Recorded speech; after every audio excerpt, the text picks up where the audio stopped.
चलो बच्चे, आप लोग तो जुड़ चुके होंगे। सभी बच्चे ध्यान दो, ध्यान दो। यहाँ जो आप लोगों के पास जो क्लास है वह आपको ध्यान ये देना है कि आज जो क्लास होने जा रहा है वह क्लास के अंतर्गत मैं आप लोगों को क्लास 12th का फिजिक्स के में विद्युत धारिता को पढ़ाने जा रहे हैं। क्या पढ़ाने जा रहे हैं बच्चे? विद्युत धारिता को हम लोग क्या करने जा रहे हैं? पढ़ाने जा रहे हैं। आइए टॉपिक बाय टॉपिक हम लोग एक एक चीज़ को समझने का कोशिश करेंगे और देखते हैं टॉपिक जो आज का है उसको ध्यान देना है। वह टॉपिक के अंतर्गत आज जो आपको टॉपिक में पढ़ना है उसका नाम है विद्युत धारिता।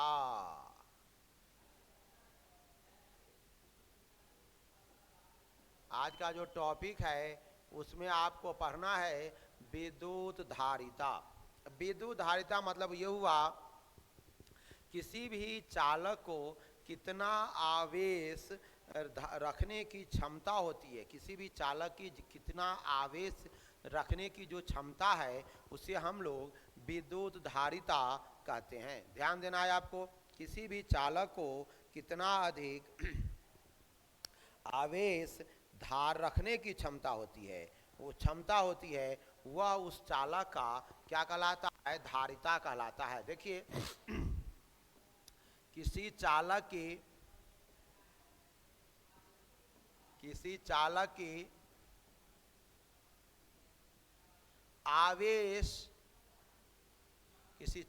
की आवेश धारण करने की क्षमता, धारण या क्या करना? संग्रहित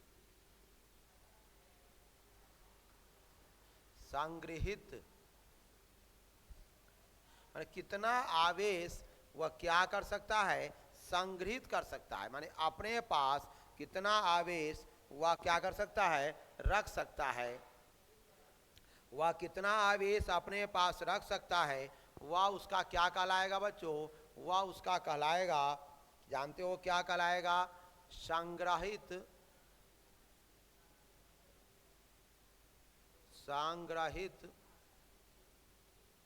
वह जो है कितना आवेश रख पाएगा वही क्या होता है उसका ध्यान रखना है आपको। संग्रहित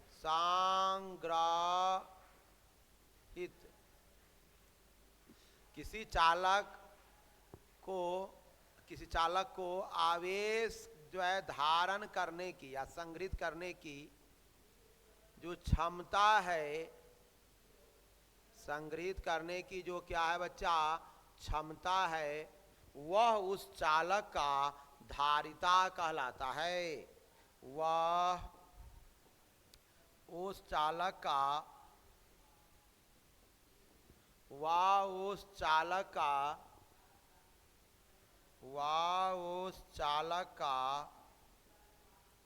क्या कहलाता है बच्चे?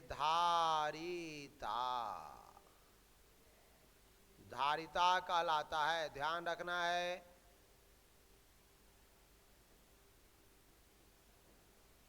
उसकी जो कितनी आवेश रखने की जो क्षमता है वही क्या कहलाता है उसका?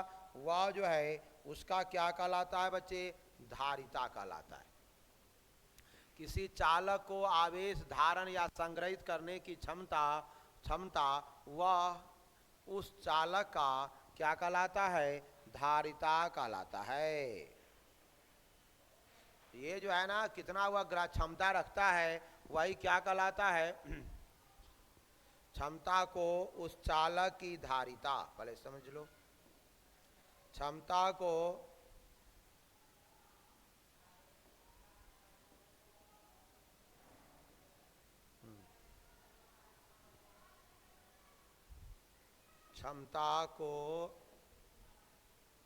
उस चालक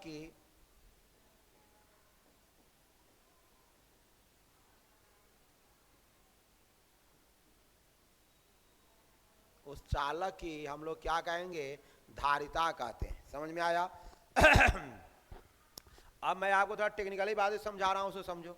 समझना ये है कि किसी भी चालक में जितना आप क्या दोगे, आवेश दोगे, ध्यान देना होगा। किसी भी चालक में जितना आवेश दोगे उतना विभव क्या होगा, उसका बढ़ेगा। पहले बात समझो, मान लिया जाए एक बर्तन है, अगर इसमें मैंने जितना आवेश दिया, मान लिया Q आवेश दिया, तो मान लिया Q1 आवेश दिया, फिर मैंने इसमें क्या दिया, आपका Q2 आवेश दिया। कहने का सेंस है कि किसी चालक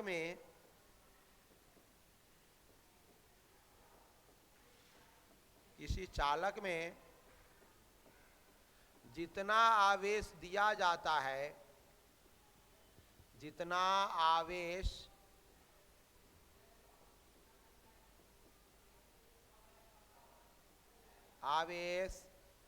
दिया जाता है,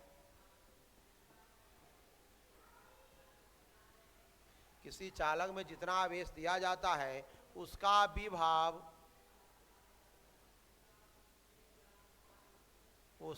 विभव उतना बढ़ता है। ध्यान रखना है, उसका विभव क्या होता है बच्चे, उतना बढ़ता है। कहने का सेंस है कि उतना बढ़ता है। हमारी बात समझ में आ गई होगी। उतना जो है वह क्या होता है बच्चे, उतना वो क्या होता है, बढ़ता है। याद रखना है, किसी चालक में जितना आवेश दोगे उसका विभव क्या होगा, उतना अधिक वो क्या होगा, बढ़ेगा।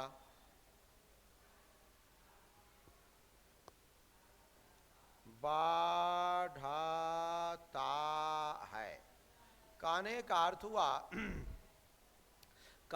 अर्थ हुआ कि ये जो विभव है वह रियल में किसी न किसी, ये जो विभव जो हुआ आवेश का क्या होगा, समानुपाती होगा। जितना आवेश होगा उतना विभव होगा, जितना आवेश होगा, बैठो, उतना क्या होगा, विभव होगा। यानी आपके पास Q समानुपाती भी है, Q जहाँ क्या है, आपका विभव है, Q क्या है यहाँ आपका, Q क्या यहाँ पर आवेश है।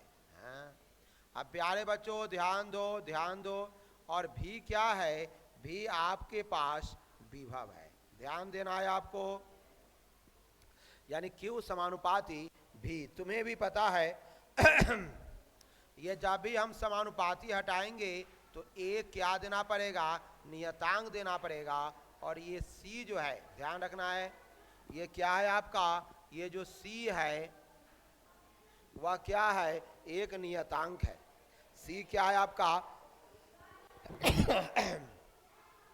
यह C क्या है, एक नियतांक है। इस बात को ध्यान देना है, यह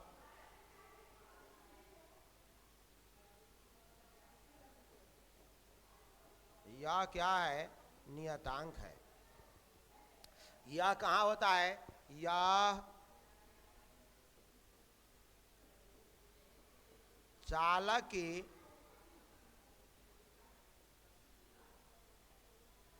आकृति, आकार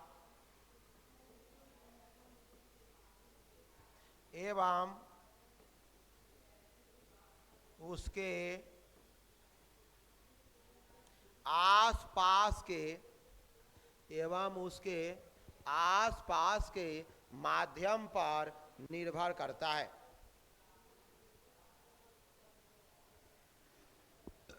उसके आसपास के माध्यम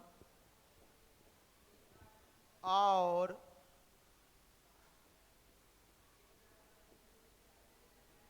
अन्य चालकों की उपस्थिति पर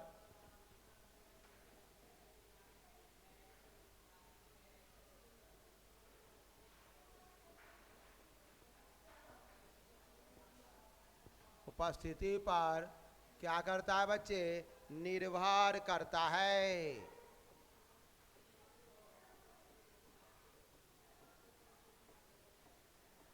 अन्य चालकों के उपस्थिति पर ये क्या करता है बच्चे, निर्भर करता है। ये ध्यान रखना होगा, सी किस पर निर्भर करता है, ये भी एक प्रश्न का आंसर हो गया आपका। और जानते हैं, अब देखो, अब यहाँ पर ध्यान देना होगा, इसी नियतांक को हम चालक की धारिता कहते हैं। इस नियतांक को, इस नियतांक को हम क्या कहते हैं बच्चे? चालक की धारिता। चालक की धारिता कहते हैं।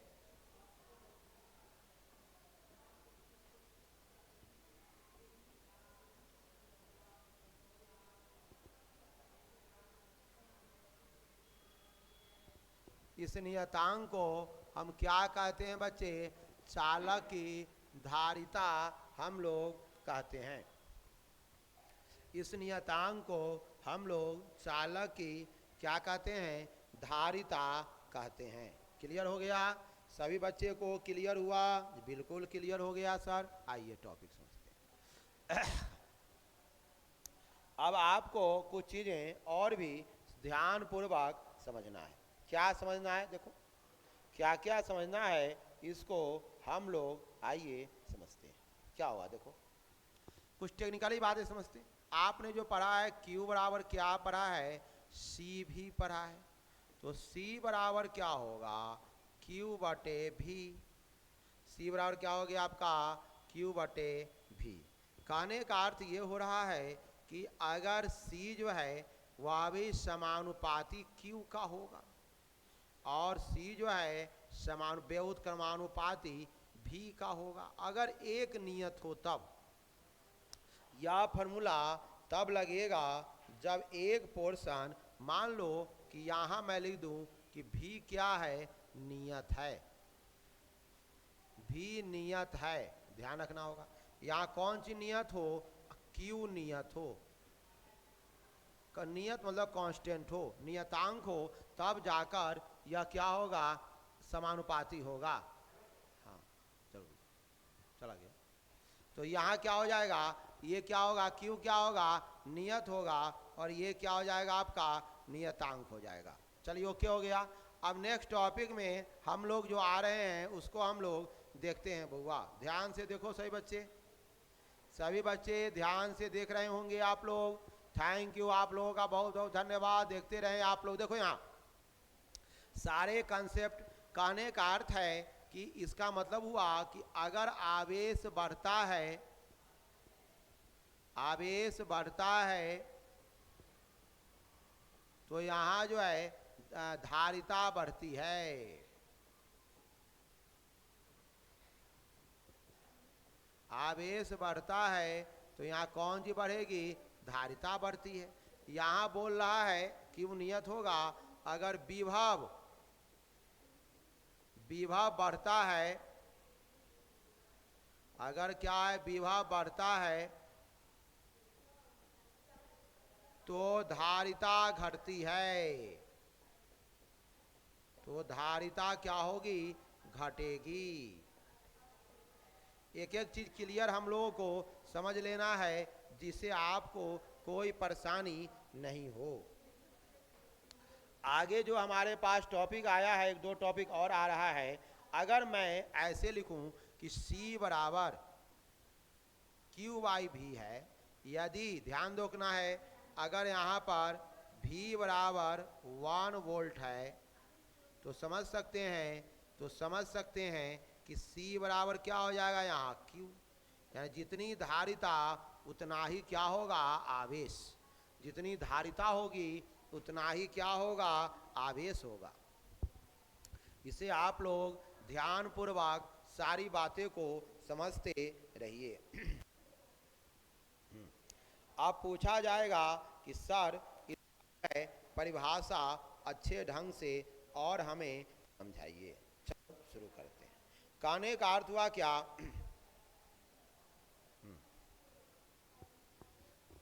किसी चालक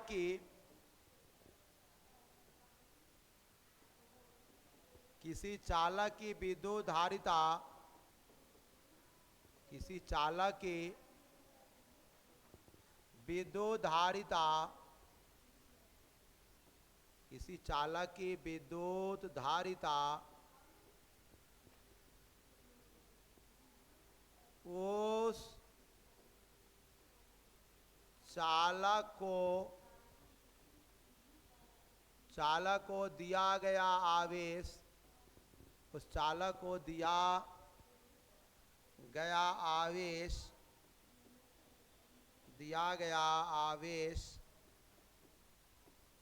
के कारण, आवेश दोगे तो क्या बढ़ेगा, बताया आपको, विभव बढ़ेगा।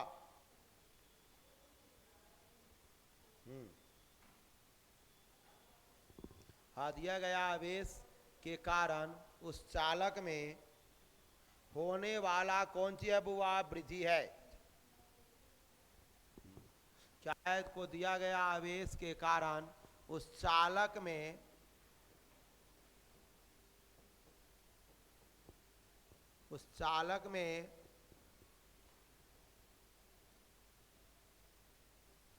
होने वाला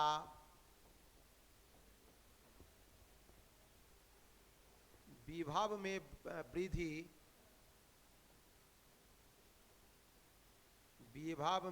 वृद्धि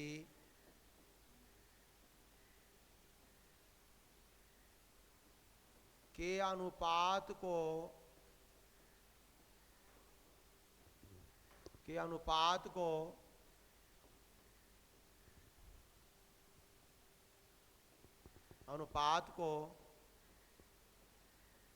उस चालक की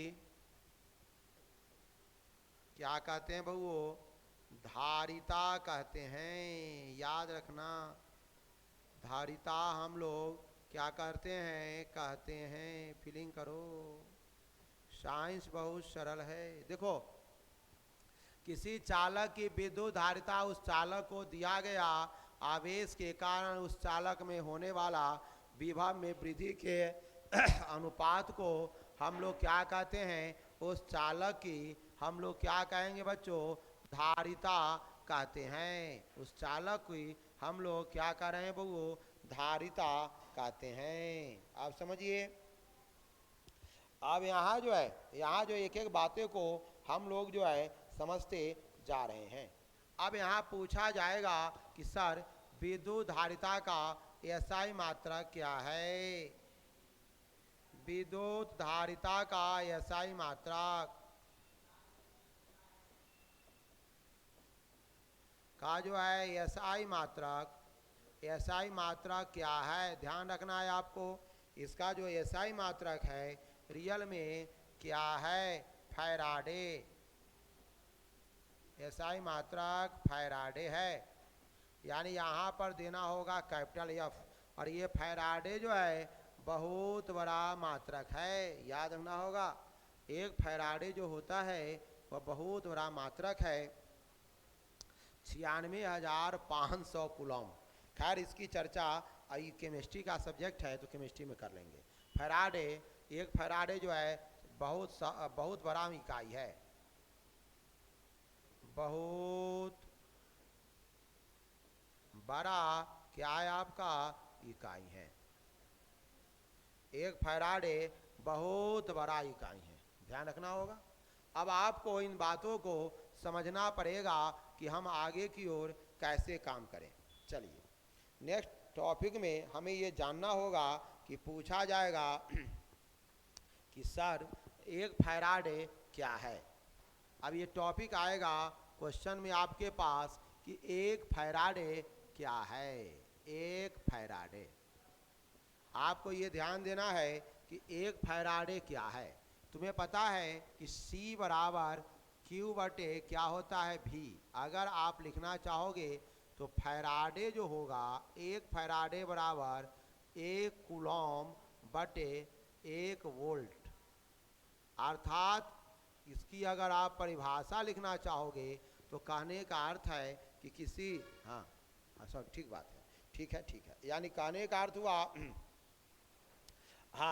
यदि किसी चालक को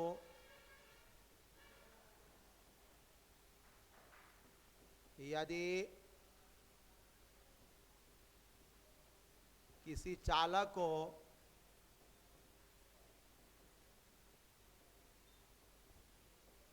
एक कूलॉम आवेश दिया जाने पर, एक कूलॉम आवेश दिया जाने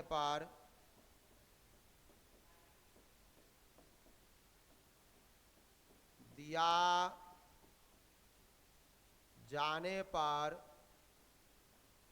यदि एक वोल्ट का, यदि एक वोल्ट का क्या हो, वृद्धि हो, तो यदि 1 वोल्ट का क्या हो जाता है बच्चे, इसमें वृद्धि हो जाए, तो हम लोग उसकी धारिता,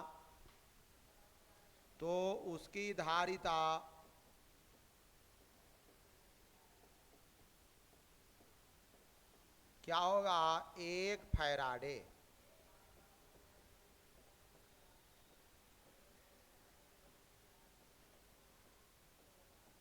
एक फैराडे होता है।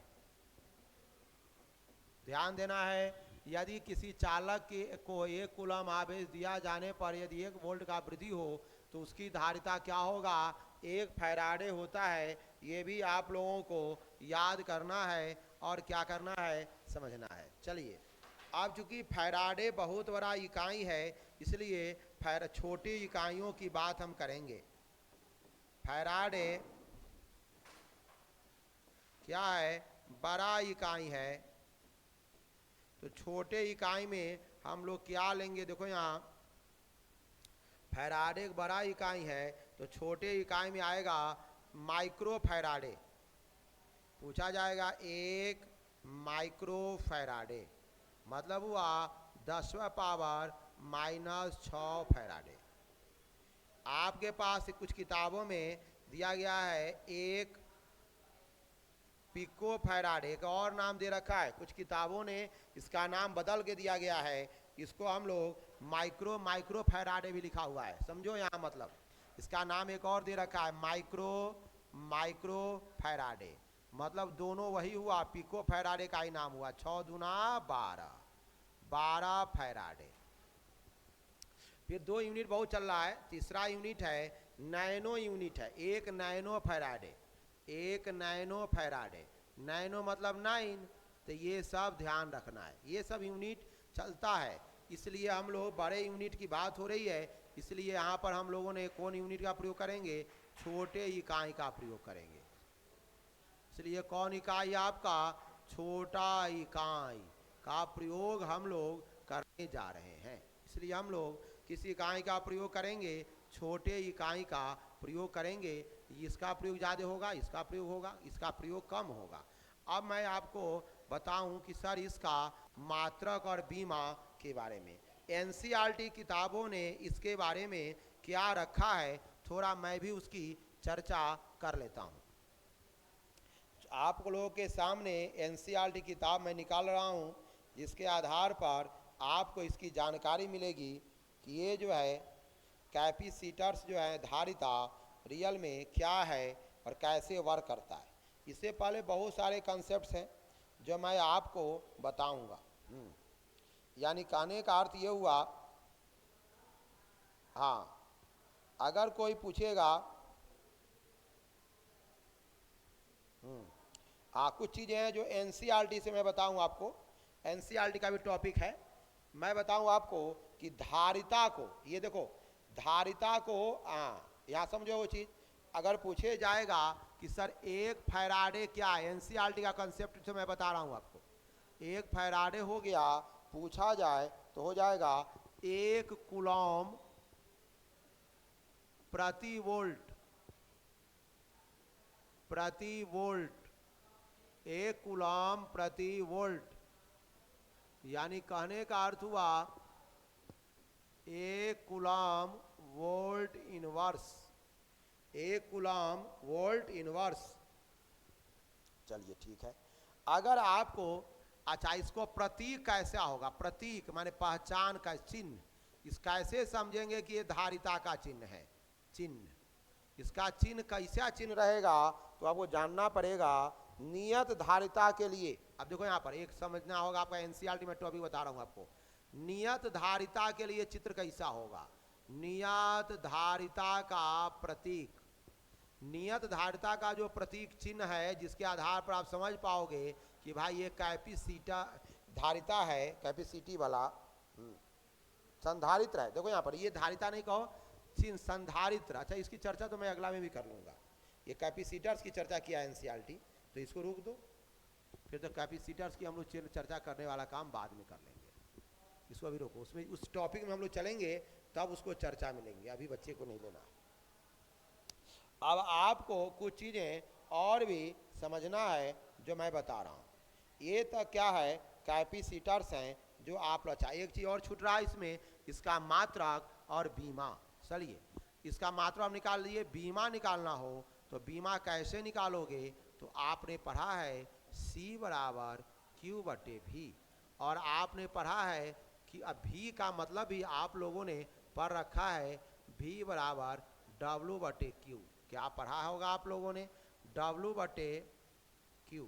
ये Q वाले भाई साहब ऊपर जाएंगे तो Q × Q/W। अब बीमा देखो, W का जो डायमेंशन होता है वह L² T−2, और Q का जो होता है पढ़ा होगा क्या होता है बच्चे? AT डायमेंशन होता है। सीधा बैठाओ आप लोग, Q का हो गया AT, यार दू गो ना है रे बउओ, तो कै गो होते? दो बेर लिख दे, L² T−2। अब नीचा वाला ऊपर जैसे जैसे जाएगा तो माइनस प्लस में होगा, अब प्लसवा का होगा? माइनस में होगा। और टी का मान क्या है यहाँ? माइनस ऊपर जाएगा तो ये हो गया प्लस, और दू गो पहले से टी है तो T², और एक कै गो है? दू गो, तो दू का मतलब का हुआ? इसका डायमेंशन देखो, डायमेंशन आ गया M1 L2−2 T4 A2। ये आपका क्या गया? डायमेंशन बनकर तैयार हो गया। क्या आप इस बात को समझ पा रहे हैं? यल का मतलब यल का डायमेंशन यहाँ, हाँ किताब में थोड़ा मिस किया है, दो ही होगा, L−2 T⁴ A⁴ ये इसका क्या हो गया? डायमेंशन हो गया, जो आप इसको आराम से निकाल सकते हैं। अगला टॉपिक जो मेरे पास आएगा, इसके डायमेंशन चेक कर लिया जाए। फिर L−2 T पर -2 पर जाएगा तो प्लस हो जाएगा, 4 हो गया, तो ये क्या निकल गए? मात्रक अति निकल गए। अब मैं क्वेश्चन पढ़ाने जा रहा हूँ, इस पर एक न एक हिसाब बनवा लेता हूँ ताकि आप लोगों को इस क्वेश्चन के बारे में विधिवत तौर पर समझ में आ जाएगा। चलिए अब यहाँ जो है, हाँ यहाँ जो है ध्यान देना है कि हाँ, अच्छा ध्यान दो, एक क्वेश्चन में लिख रहा हूँ न्यूमेरिकल, जो इसी फार्मूला पर होगा। कौन फार्मूला है बच्चे? तो फार्मूला है C बराबर Q/V पर एक हिसाब बनवाता हूँ।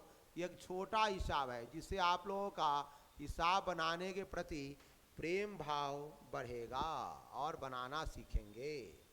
चलो सर जी बनाता हूँ मैं C का मान। चलो एक क्वेश्चन में लिख रहा हूँ, किसी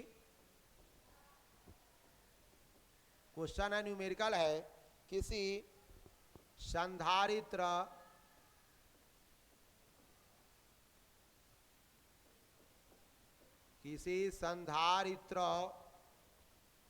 पर 100 वोल्ट का विभवांतर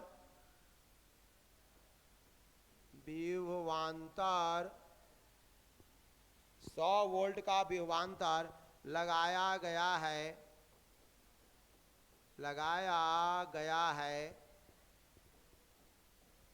समझ में आया? उसकी धारिता 177 पिको फैराडे है। इसकी धारिता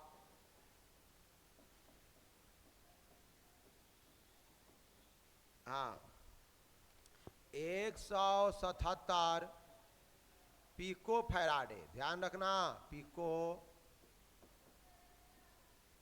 फैराडे है,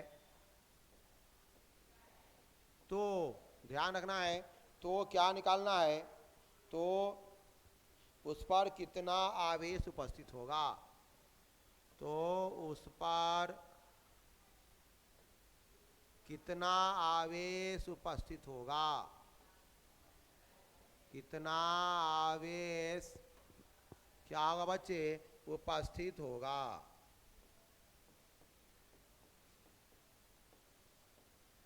कितना आवेश उपस्थित होगा। सुनो यहाँ, अब एक एक चीज़ों को मैं ध्यान से समझता हूँ। आइए, वोल्ट कितना है यहाँ, 100 वोल्ट है। कितना है आपका, देखो यहाँ पिको फैराडे है, जब भी फैराडे है इसका मात्रक वो क्या होगा, उसका मात्रक होगा, फैराडे का मतलब हुआ कि यह धारिता है, तो 177 पिको फैराडे को फैराडे में बदलोगे तो पिको का मतलब क्या हुआ, 10 पर पावर -12, तो यानी इतना आ गया। क्या निकालना है आपको, क्यू सी बराबर क्यू बटे भी है, तो आप समझ सकते हैं कि V बराबर क्या होगा। हाँ, अब पूछा जाएगा कि सर Q बराबर क्या होगा, क्योंकि निकालना यहाँ पर क्या है आपको, यहाँ पर जो आपको निकालना है वह निकालना है Q बराबर क्वेश्चन, Q निकालना है। क्या निकालना है, Q मतलब आवेश, तो Q बराबर क्या होगा, CV। C में आप किससे गुना करोगे, V से। C का मान तो पता है 177 गुने 10 पर पावर -12, और V का मान कितना है, 100 वोल्ट है। B का मान कितना है, 100 वोल्ट है, तो गुना में पावर को हम लोग क्या करते हैं बच्चे, जोड़ते हैं, तो यहाँ जोड़ दो, यानी आपके पास आया 177 गुने 10 पर पावर -10, कौन सी होगा, क्या निकाले हो बउआ, निकाले हो आवेश, तो आवेश का मात्रक क्या होता है पता है ना जी, पता है, आवेश का मात्रक कूलॉम, आवेश का मात्रक क्या होता है बच्चे, कूलॉम होता है, यानी आवेश का मात्रक यहाँ हम लोग जो लिखने जा रहे हैं वह लिखेंगे कौन, कूलॉम। तो क्या यह आंसर करेक्ट है, नहीं, क्योंकि सभी को वैज्ञानिक संकेतन में लिखने का ऑर्डर होता है, सभी को हम लोग कहाँ लिखते हैं, वैज्ञानिक संकेतन में हम लोग उसको लिखते हैं। आइए, तो वैज्ञानिक संकेतन में अगर आपको लिखने को कहेगा तो क्या करोगे, एक अंक दशमलव इधर हटाओगे तो 10 पर पावर कितना है यहाँ, -10, इधर जा रहा है तो 2 को जोड़ दो, ये जो है 2 अंक इधर की ओर जाएगा, तो हाँ, तो यहाँ हम लोग क्या करेंगे, तो यहाँ पर 2 अंक इसमें से क्या करोगे, इधर जा रहा है, जुड़ जाएगा, यानी 1.7 इंटू 10 टू पावर -8 कौन सी होगा यहाँ, फैराडे। या फिर अगर यहाँ पर 17 दशमलव कुछ करोगे तो नैनो में चला जाएगा। अगर एक और आंसर हो सकता है, अगर यहाँ ऐसे करोगे तो ये नैनो में भी जा सकता है। तो आप इसको न्यूमेरिकल बनाएंगे, न्यूमेरिकल हल्का है, कुछ भी नहीं है, क्वेश्चन समझोगे और आपको बढ़िया से बनाने आ जाएगा। सभी बच्चे को इसको अच्छे ढंग से बनाने जो है आप लोगों को आ जाएगा। अब कुछ एक टॉपिक और रह गया है, उस टॉपिक के बाद इसको जो है क्लोज किया जाएगा। एक टॉपिक बाकी रह गया है किसी चालक की धारिता को प्रभावित करने वाले कौन कौन से कारक हैं, किसी चालक की धारिता को प्रभावित करने वाले कौन कौन से कारक हैं। एक क्वेश्चन और आपके पास बन रहा है, उसको देखिए। एक क्वेश्चन बन रहा है जो इम्पोर्टेंट क्वेश्चन होगा, किसी चालक की धारिता को, किसी चालक की धारिता को प्रभावित करने वाले कारक, की धारिता को प्रभावित करने वाले कारक, को प्रभावित करने वाले कारक कौन कौन है, इसको हम लोगों को ध्यान देना है। तो पहला है, अगर छोटा में मैं पूछूं तो सबसे छोटा सा कंसेप्ट जो आपके पास आ रहा है एक लाइन में आंसर, तो धारिता C समानुपाती A। देखो मैं लिख रहा हूं छोटा से, धारिता किससे समानुपाती है, क्षेत्रफल का। कहने का सेंस हुआ हाँ, यानी कहने का अर्थ है कि इसके आकार बढ़ेगा तो क्या हो जाएगा जानते हैं? आकार या क्षेत्रफल, दो वर्ड में अब बताऊं आपको। अगर इसका क्षेत्रफल बढ़ेगा, ध्यान रखना है, क्षेत्रफल बढ़ेगा तो क्या होगा? क्षेत्रफल बढ़ेगा, बढ़ा देने से यानी क्या हुआ समझो, यानी क्षेत्रफल बढ़ेगा। सुन लिया बात को, क्या बढ़ेगा? क्षेत्रफल बढ़ता है। क्षेत्रफल क्या होता है बच्चे? अगर बढ़ता है तो क्या होगा? धारिता बढ़ेगी, धारिता बढ़ेगी। हाँ हाँ चलो। और आकार क्यों? क्योंकि विभव जो है वह घटेगा। विभव क्या होगा बच्चे? घटेगा। कोई बच्चे को दिक्कत हो रहा होगा तो मैं छोटा में लिख दिया हूँ ताकि किसी बच्चे को याद करने में कोई परेशानी क्रिएट इसमें नहीं होगा, सो मैं एकदम छोटा में लिख दिया हूँ। अच्छा, ध्यान रखा जाए तो कहने का अर्थ क्या है? यानी कहने का अर्थ ये हुआ, कहने का अर्थ ये हुआ। दूसरा क्या है? यदि जो है हम लोग क्या करें, यदि आवेशित चालक के बगल में, आवेशित चालक के बगल में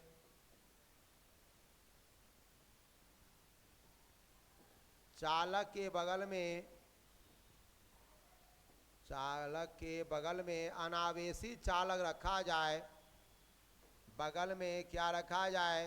अनावेशित चालक रखा जाए,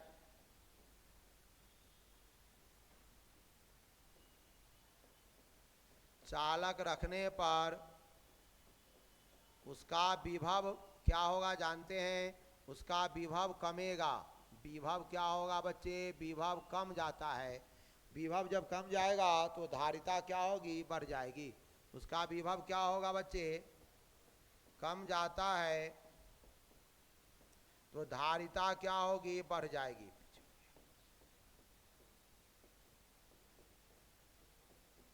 धारिता क्या हो जाती है? बढ़ जाती है। पॉइंट नंबर 3 में आइए।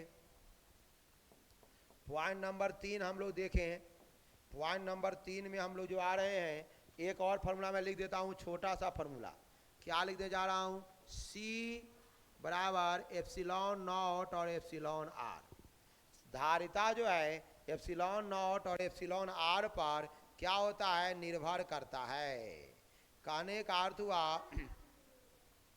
यदि चालक के आसपास अगर आपेक्षिक परावैद्युत पदार्थ रखा जाए, चालक के आसपास, चालक के चारों ओर की माध्यम की प्रकृति, यदि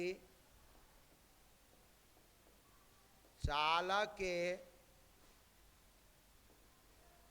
आसपास माध्यम की प्रकृति, आसपास माध्यम की प्रकृति में परावैद्युतांक जिसका ज्यादा होगा, यानी कहने का अर्थ हुआ आपेक्षिक परावैद्युतांक अधिक वाला हो। यदि चालक के आसपास माध्यम की प्रकृति में ऐसी वस्तु हो, ऐसी वस्तु जिसका माध्यम का, जिसका आपेक्षिक माध्यम अधिक हो, आपेक्षिक परावैद्युतांक अधिक हो, परावैद्युतांक, जिसका आपेक्षिक परावैद्युतांक अधिक हो,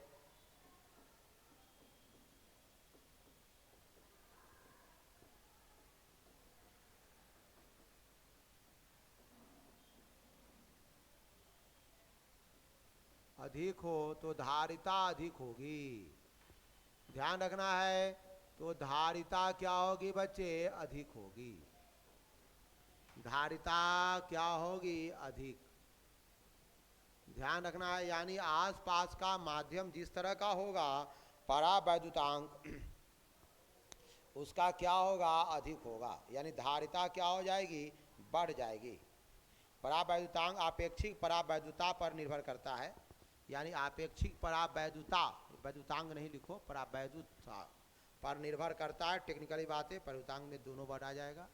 चलो ठीक। परावैदुता पर क्या करेगा, वह निर्भर करता है। कहने का अर्थ है कि सी जो है वह समानुपाती किसका होगा, एप्सिलॉन आर का। एक भी कंसेप्ट ये भी हो गया। तो इस तरह से आप लोगों का ये क्वेश्चन क्या हो गया है, कंप्लीट हो गया। अब मैं आगे की ओर बढ़ता हूँ, उसको हम लोग ध्यानपूर्वक ढंग से देखते हैं, फिर समझते हैं, फिर आगे की ओर हम लोग उसको लेकर बढ़ेंगे। तब तक के लिए सभी बच्चे को थैंक यू, धन्यवाद। फिर मिलते हैं, तब तक के लिए हमारे बच्चे को बहुत बहुत धन्यवाद। Thank you, thank you.